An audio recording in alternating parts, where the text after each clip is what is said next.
This is Zamioculcas zamiifolia Raven, otherwise known as ZZ plant Raven. This is a cultivar that recently released that is a really deep color, dark black, almost black. It's very hard to get a black colored plant, so this just goes to show me that there is so much chlorophyll packed in this plant, and maybe there is also some type of anthocyanin or the type of colored pigment in this plant giving it this color.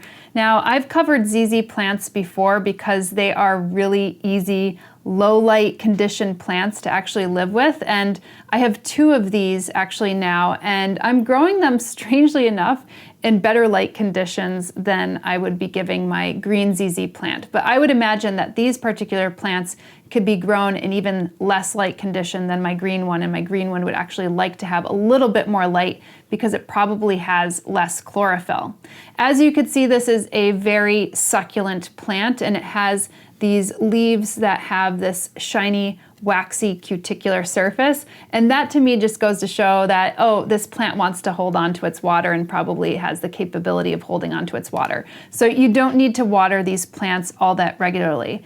This one's probably, I would say, about 3 feet away from my southwest facing window, so it does get a little bit more intense light, and I water it a little bit more regularly, like once a week. And I should say, don't just disregard some of the other succulent plants that I have growing here. I have a tendency to like to put all of my succulent plants together in their own pots just to kind of save on space, but this is the particular plant that I'm interested in.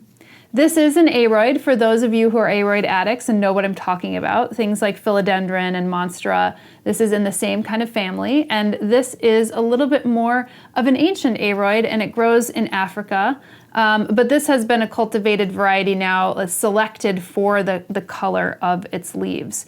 As far as soil goes, it would want a little bit more of a well-draining mix. It doesn't like to be sitting in water. If you've actually ever uprooted one of these plants, you'll see that it has a pretty nice root system and has these really succulent stems. So that water storage unit is up here. It doesn't need to have a tremendous amount of water down below in the root zone.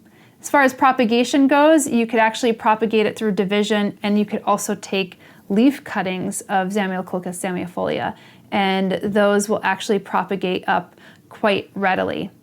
And as far as pests, I've never had any problems with ZZ plants, so that's really good news for those of you who fear plant pests. I'm not saying that it wouldn't be possible for a ZZ plant, but in my case of actually growing ZZ plants for around 6 years now, I've never had any issues. So if you get your hands on one of these plants, I would say definitely swipe it up, especially the Raven kind, because they are hard to come by, at least in the States at this stage. But it is a very striking plant, and I think people would be attracted to it largely because of the color.